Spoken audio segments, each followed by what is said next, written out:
welcome everybody. Make sure you take out your science notebook and turn to a brand new page. Make sure to take out your science notebook and turn to that brand new page. As everybody's trickling in, we're going to be doing an experiment today. Ooh, Caleb, if you can mute your mic, thank you. Thanks, Caleb. Okay. Still waiting on about 20 students. Everybody in class, take out your science notebook and turn to a brand new page.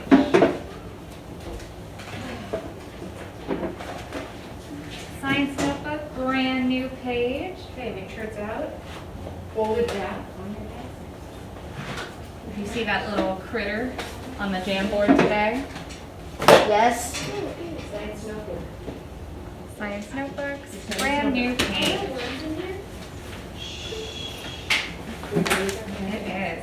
Okay, so I'm going to stop presenting the Jamboard, and I'm going to show you already how we're going to set up our notes today, because it's going to be a little bit different, a little bit similar.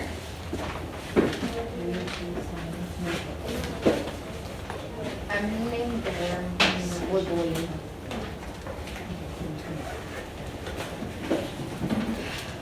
So make sure you have that science notebook out when you are turned to a brand new page. And I'm going to show you my notebook. So today we are doing Mystery Science Web of Life. We are continuing that unit, Mystery Science Web of Life. Lesson 4. So go ahead and title your page, Mystery Science Web of Life, Lesson 4.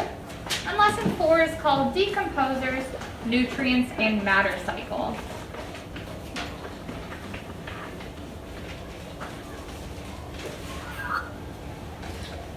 And I'll show you the Jamboard in just a moment. But go ahead and take care of this right now. What's up, Isha? Not loading? So you'll title your page, Mystery Science Web of Life, Lesson 4, Decomposers, Nutrients, and Matter Cycle. So we're continuing to talk about decomposers and the matter cycle. The question for today's lesson is, do worms really eat dirt?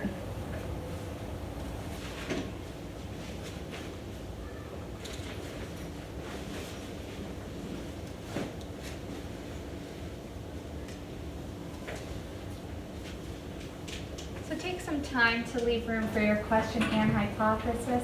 And then the major difference for today's notes is earthworm. So you need a big box. Under your hypothesis, I want you to make a large rectangle, label it earthworm. This area is going to be used to sketch the earthworm that we will be observing today, the one we will be using for the experiments. The one in that blue container?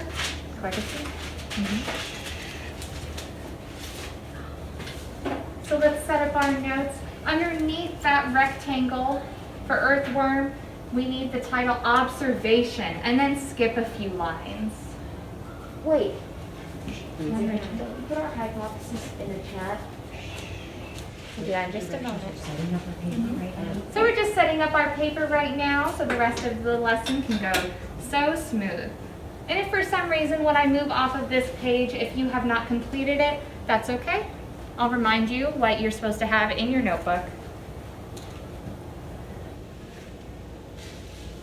So today we'll be looking at earthworms, we'll be making observations, and we'll be doing experiments. And in those experiments, we will be making claims, we will be providing evidence, and reasoning. So I'm going to give everyone about 30 more seconds to get this down, and then I'm going to present the Jamboard.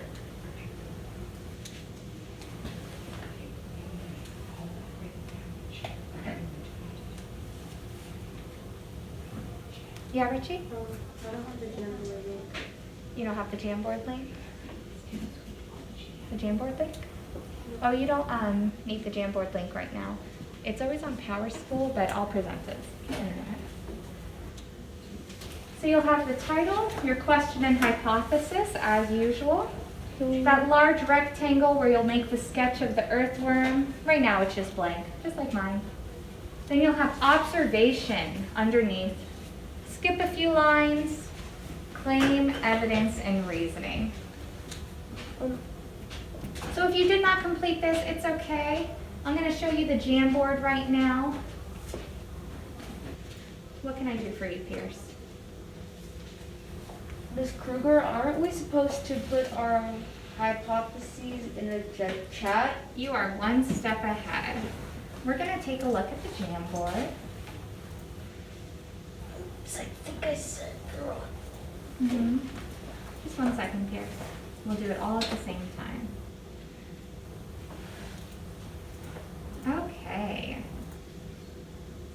So just as I showed in my notes, we are doing Mystery Science Web of Life Lesson 4 today. The title of Lesson 4 is Decomposers, Nutrients, and Matter Cycle. The question that is being asked in today's video is, do worms really eat dirt? You'll see I modeled your hypothesis. I think a worm does or does not eat dirt, and because. And remember, when we're writing hypotheses, it's really important that we provide that because a hypothesis is an educated guess. So you're bringing in background knowledge to answer that. And when you've made that hypothesis, go ahead and throw it in the chat. I'd love to see what you have to say. What do you think? Noah, you dissected a worm?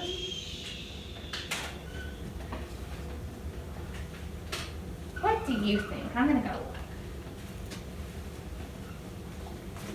I'm going to read a few hypotheses.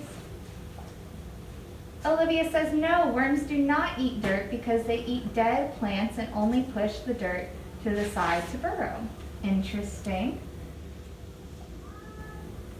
Vonnie says, I think worms don't eat dirt because the worm digs the dirt and it decomposes food to make soil dirt. Interesting.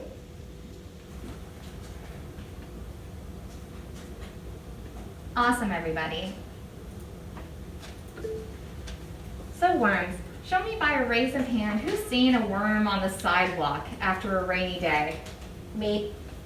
You ever wonder what it's doing there? How did it get there? And why is it after a rainy day? Yeah, a lot of us have seen one, right? So today we're going to be doing an experiment, a couple of experiments with a worm. Typically, we would all have our own worms and be able to do this on our own, but we're not able to just due to recent times, but that's okay. We will share a worm. So when we're going through our mystery science lesson, Doug might say some stuff that doesn't apply to us. We're just going to skip through it. And we're going to find out a little bit more about the earthworm. So let's jump into our mystery science. Oh, actually, let me view some vocabulary before we jump into that. So we're not writing down any vocabulary right now. You have access to Jamboard on PowerSchool, so you can access that later today, and if we have time, we'll come back to it. So the vocabulary today is pest, which is a destructive insect or other animal that attacks crops, food, livestock. Micronutrients. Micronutrients are a chemical element or substance required in trace amounts for the normal growth and development of living organisms. Fertilizer. Fertilizer is a chemical or natural substance added to soil or land to increase its fertility, ability to grow plants. And castings. Castings are the rich, digested soil that earthworms leave behind. So that's our vocabulary for today. And now let's see what Doug has to say.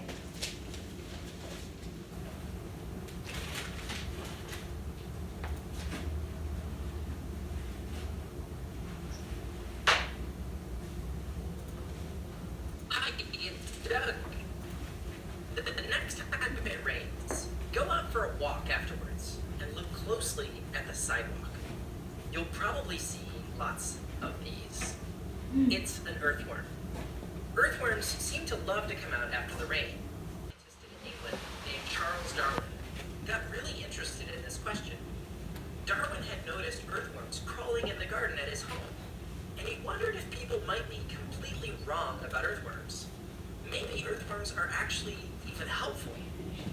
If you were Darwin, how would you figure this out?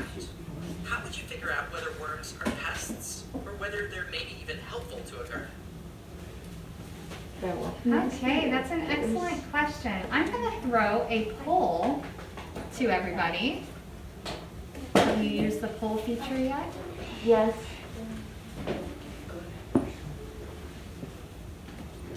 So the poll asks, are worms helpful or harmful to gardens? What do you think? Go ahead and select an answer for that poll. Okay, I already see 8 votes coming in, 10 votes. Oh, I'm muted right now. Thank you. Okay, so I threw a poll into the Google Meets. The question is, are worms helpful or harmful to gardens? What do you think? This was something that really puzzled Darwin, something that he wanted to find out more about. A lot of people had assumed that worms are pests, but what do you think? Helpful or harmful? Okay, I'm seeing a great majority say helpful. And I'm going to pull a stick. Jameson, what's one way that Darwin could experiment to find out whether worms are helpful or harmful? She could get a patch of land with no worms and a patch with worms and see which one grows better. I think that's awesome. That's a really great idea. Maybe we'll try that a little bit later.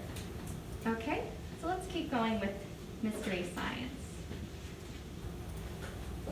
In the first part of today's activity, you're going to learn about earthworms by watching one. If you observe carefully, there are lots of things to notice when you watch an animal, even a simple worm. Your worm observations will give you some ideas about the worm's role in the garden. Now, before you get started, you should know that worms might be a little slimy, but they won't Turn hurt off the you. lights. It's perfectly fine to pick up a worm with your bare hands. In fact, you have to be gentle so you don't hurt them. The more gently you handle the worm, the more of its behavior you'll get to observe. Otherwise, it may try to play dead. I'll show you how to get started, step by step.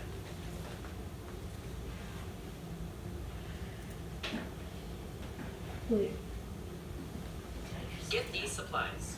You'll get a worm later. When you're done with this step, press the arrow on the right. No. Okay, so like I said, typically we'd all be able to have our own worm, but today we're going to be doing it together. Doug is showing us the materials needed for this experiment. It's really important when we're doing experiments to list out our materials. There's a couple reasons why it's important. One of those reasons is because what if we want to replicate this experiment?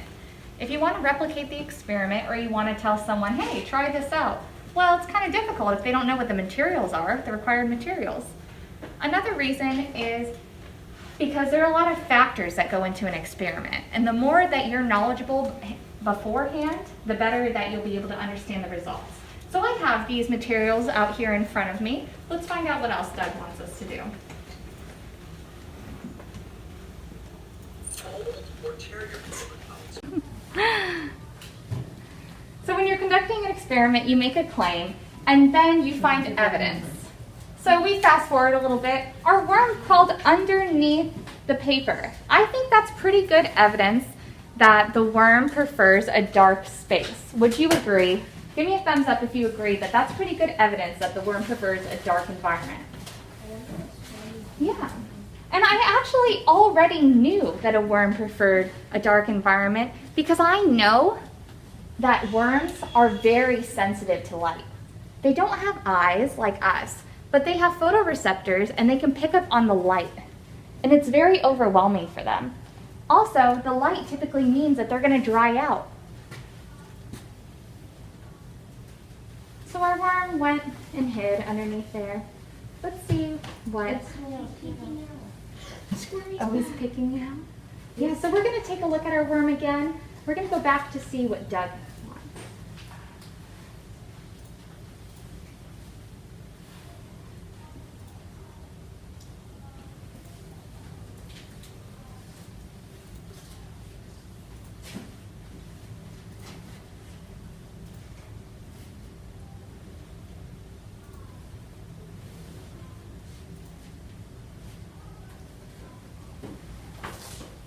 discuss. Then watch the next video.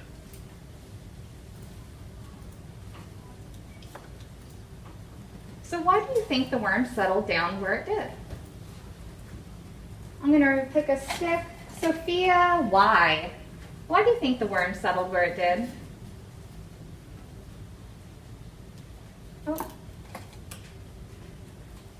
I'll throw that to Ziana. Why do you think the worm settled where it did? I think the worm settled where it did because it probably, in its environment where it lives, under the dirt, it's pretty dark and like can't really get through a lot. So maybe it likes the darkness. That's awesome and great reasoning using what you already know about worms.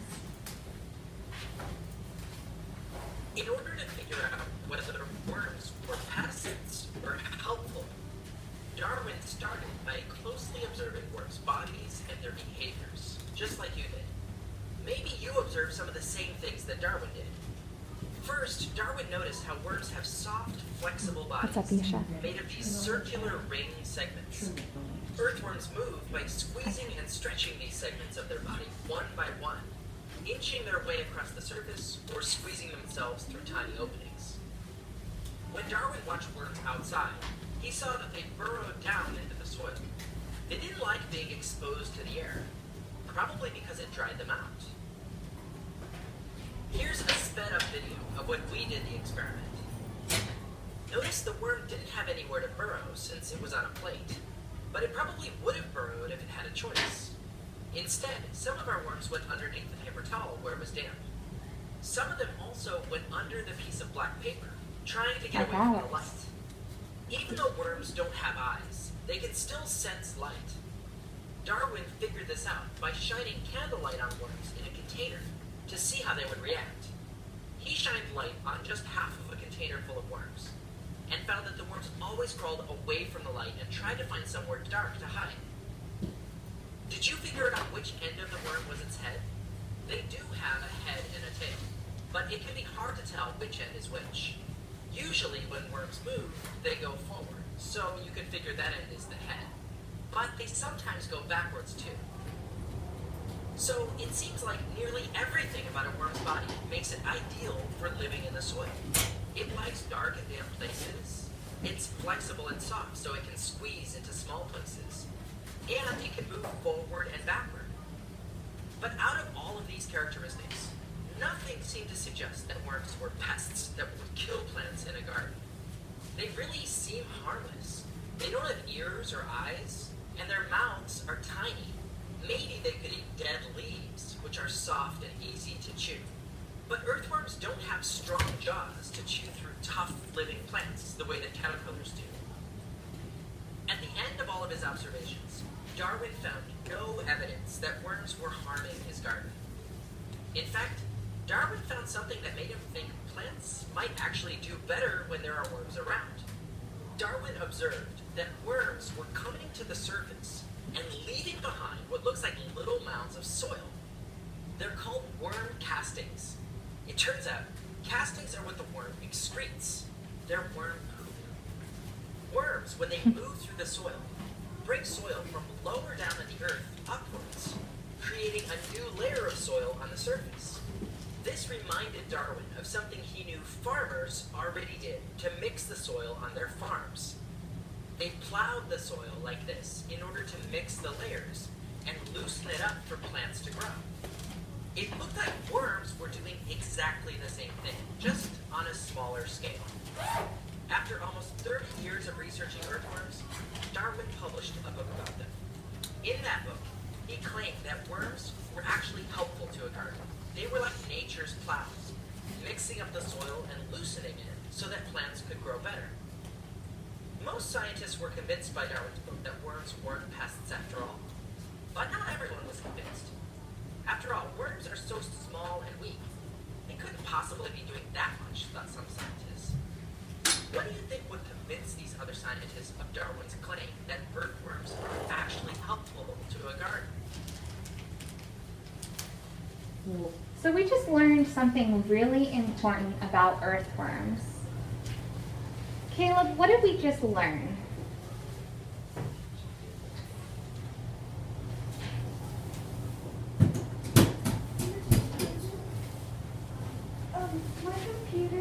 like majorly not okay because it says you lost your connection and grade black screen. Okay. And I pop on for like 2 seconds and then I lost my connection.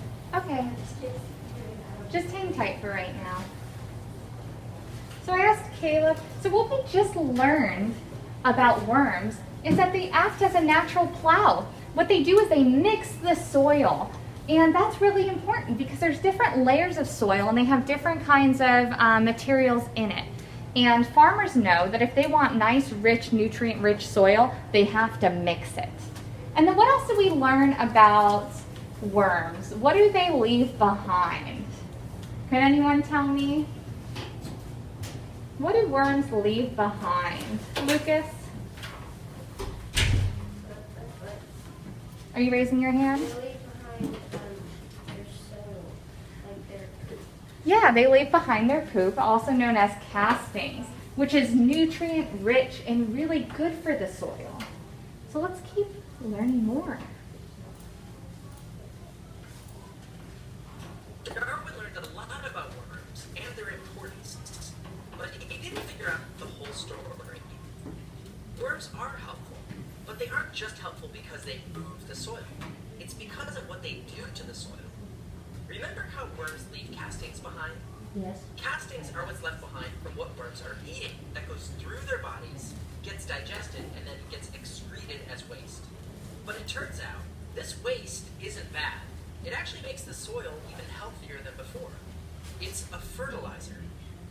Scientists since Darwin's time have studied earthworm castings and discovered that they have even more nutrients than the soil around them. So when worms poop, they're actually releasing nutrients into the environment. And plants need these nutrients in order to grow. You might remember from an earlier mystery that the main 2 nutrients that plants need are carbon dioxide, a gas that they get from the air, and water that they take in from their roots. Plants use carbon dioxide and water to grow and build their own bodies. But it turns out that's not all they need. Plants also take in a small amount of nutrients from the soil. And because they only need these nutrients in small amounts, we call them micronutrients. It's a lot like how people need vitamins in their food. If you only ever ate potato chips, you wouldn't starve, but you would slowly get sick because you weren't getting the vitamins that your body needs. Plants are similar. They'll slowly get sick if they don't get micronutrients from the soil. But instead of vitamins, like our bodies need, plants need micronutrients that go by names like nitrogen, phosphorus, and potassium. Here's what a plant looks like if it's not getting enough micronutrients from the soil. Notice how its leaves are yellow and it looks wilted. So Darwin had discovered that worms mix and break up the soil like a farmer's plow, making it easier for plants' roots to grow. Darwin thought worms were important because they move soil. But what Darwin didn't realize is that worms are even more important for releasing micronutrients into the soil for plants to use. Other scientists have done experiments to test just how important worms are for plants. Here's one way scientists test this. They took 2 pots. In one pot, they put worms in the soil, and in the other pot, they put no worms. That way they could compare how plants grew with and without worms. When they grew the plants, they found that the plants in the pot with the worms grew better. They were healthier and bigger when the worms were there. This evidence would have helped convince the other scientists in Darwin's time that worms really were important. They weren't pests. But there's one last question. What are worms eating in order to release micronutrients into the soil? Do they really just eat dirt, like you may have heard? Or do they eat other things as well?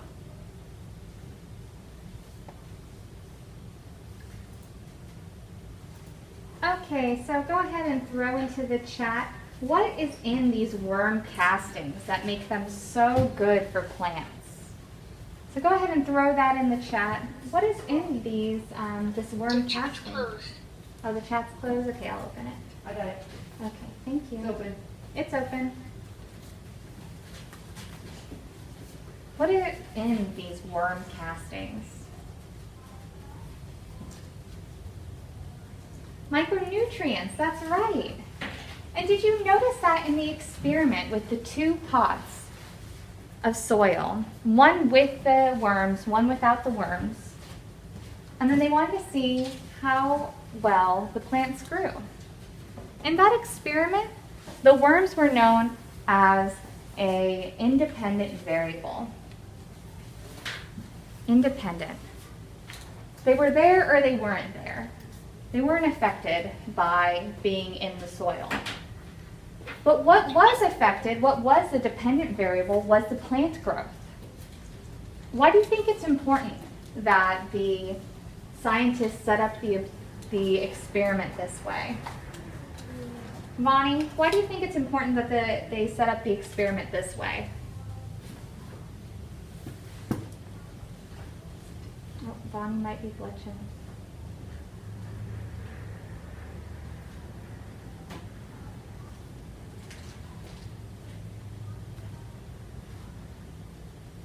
Oh, we lost Vonnie. Trevor Coble, why do you think it's important that the experiment was set up this way?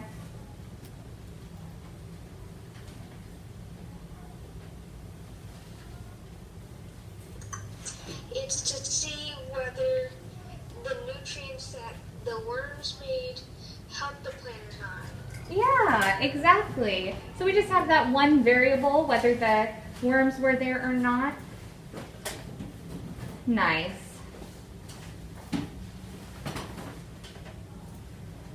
So now we're going to do our own experiment, and now we want to find out whether worms prefer a moist or a dry environment. So we're going to make a claim. So on your in your science notebook, you're going to write claim equals, and I want you to make a claim. Do you think that a worm prefers a dry or a moist environment? Your claim is a lot like a hypothesis.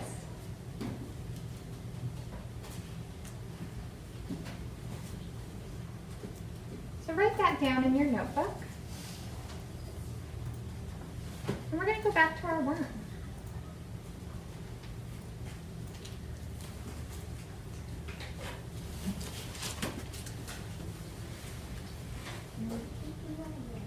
Or is there one? They're worms.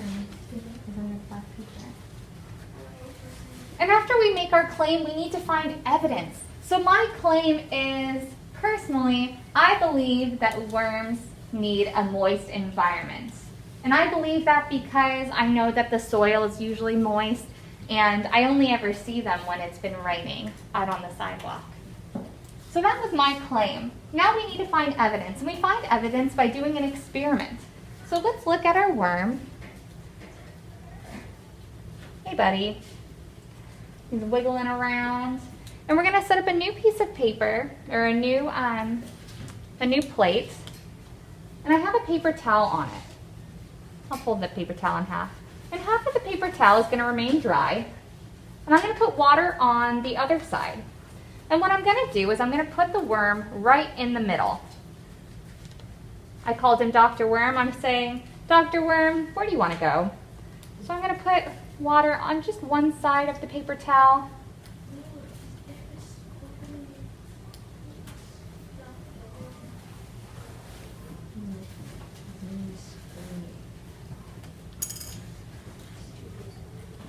Let's see, I want to hear What happens if you put the dark paper on the dry side? the dark paper on the dry side. That's a great experiment. But you know what? We want to limit our variables. So right now we just have a dry side and a wet side, but I love the way you're thinking.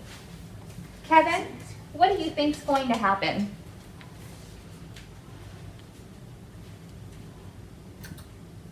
You'll go to the wet side.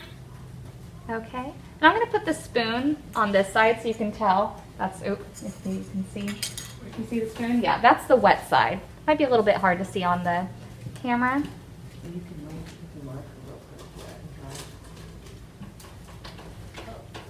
Got our little friend. Wet, dry. So I'm going to put him right in the middle. This is about the middle. And let's see where he winds up. And let's give him a minute to figure this out.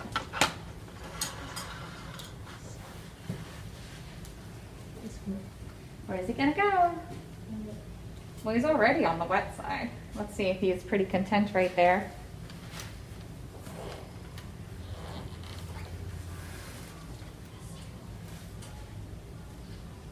He's moving to the dry side. It looks like he might be.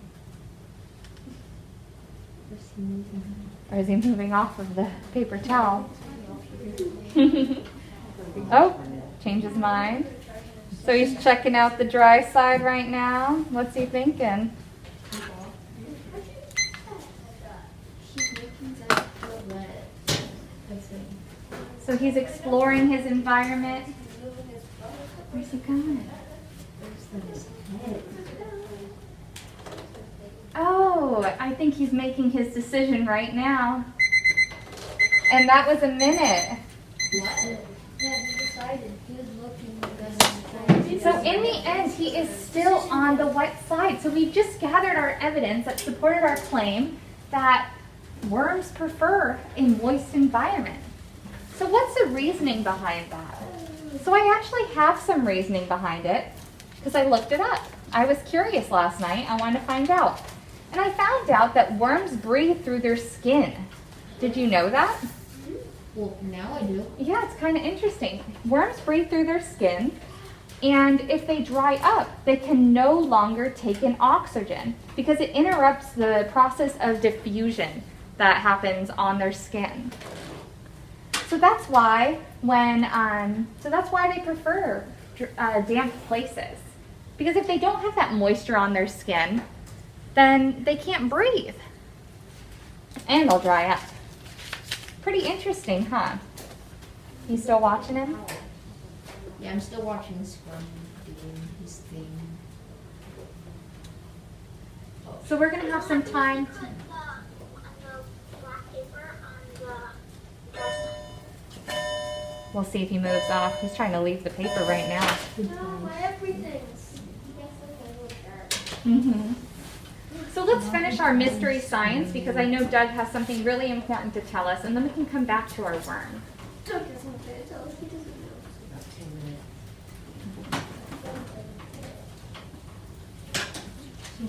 Wait.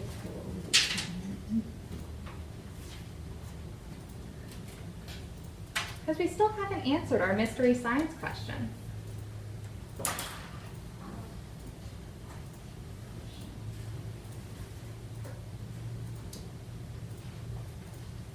Okay, Doug.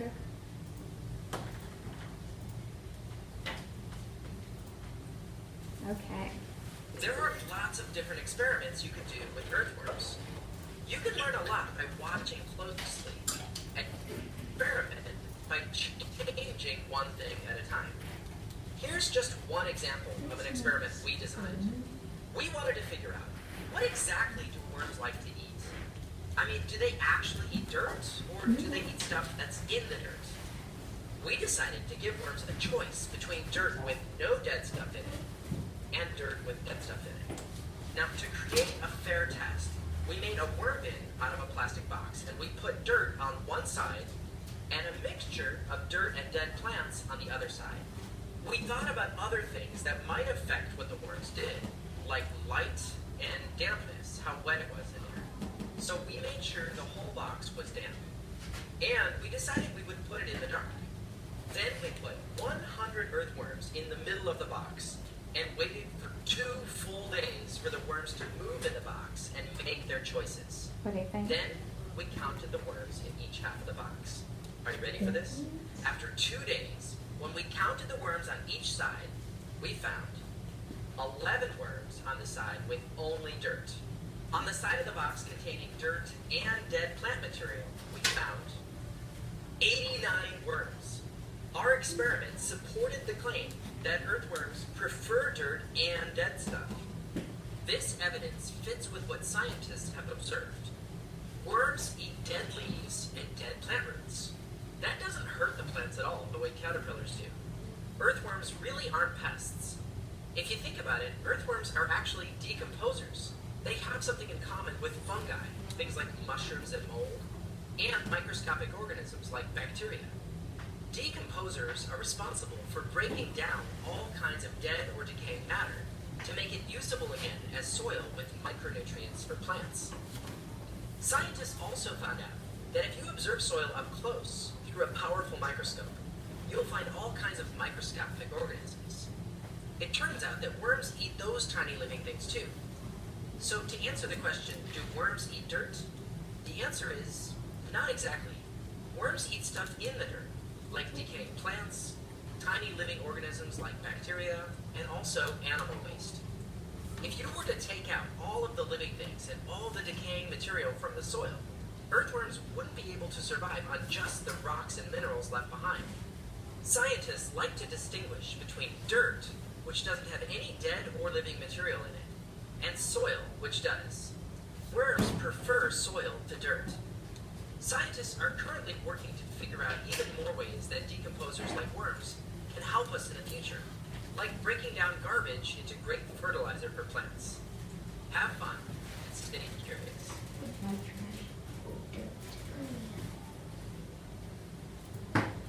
So right now, so we just learned quite a bit about worms, and we found out that they are also decomposers.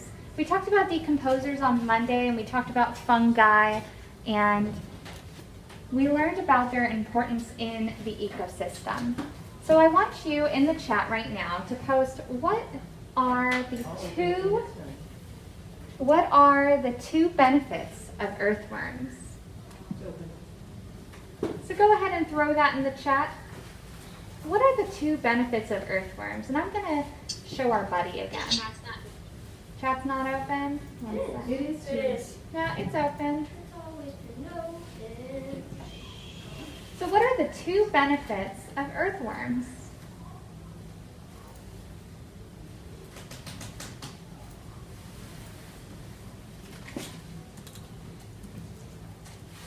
And I wish we had more time today to do a few more experiments and to take a look at our worms a little bit closer.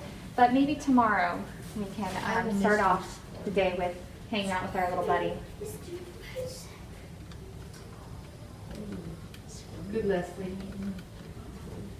Mrs. Kruger, So I see that they, what's up, Genevieve? as an extra experiment on Friday, could we put a worm with a piece of bread? Well, we'll see if that's a good idea. Okay, so I'm seeing some great ideas or some great thoughts being put into the chat right now. So our main takeaways for today with worms is that they mix the soil. They move the nutrients around in the soil. They're kind of like nature's natural plow, something that farmers use all the time. And worms also, they excrete the castings. Those castings are filled with micronutrients that plants need to grow. So worms are super helpful. Remember that question where, are worms helpful in a garden? Give me a thumbs up if you think they're helpful, thumbs down if you don't think they're helpful. That's a lot of thumbs up. We're really lucky to have worms. And one last question, what is a decomposer? I'm going to pull a card.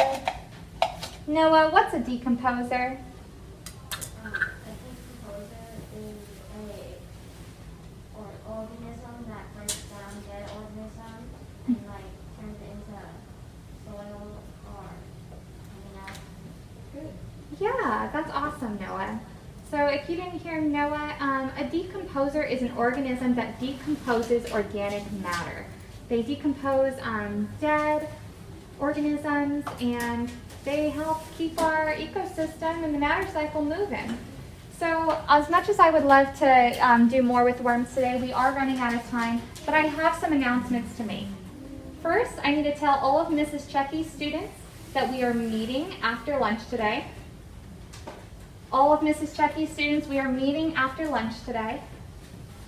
And also, tomorrow you need 2 pieces of bread, 2 baggies, and 2 sticky notes.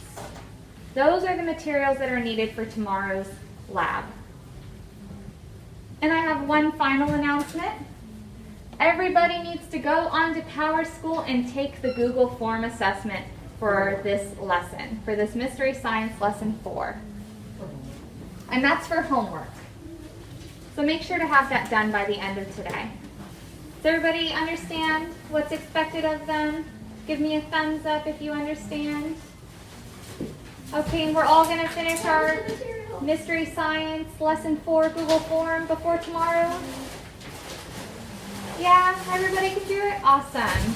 Okay, it is lunchtime. So go ahead and pop off. If you have time right now, go ahead and take care of that Google Form.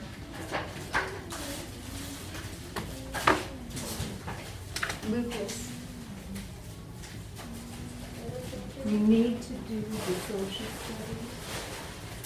Joe, who thinks the social studies, social studies where you have to do the state. You want to do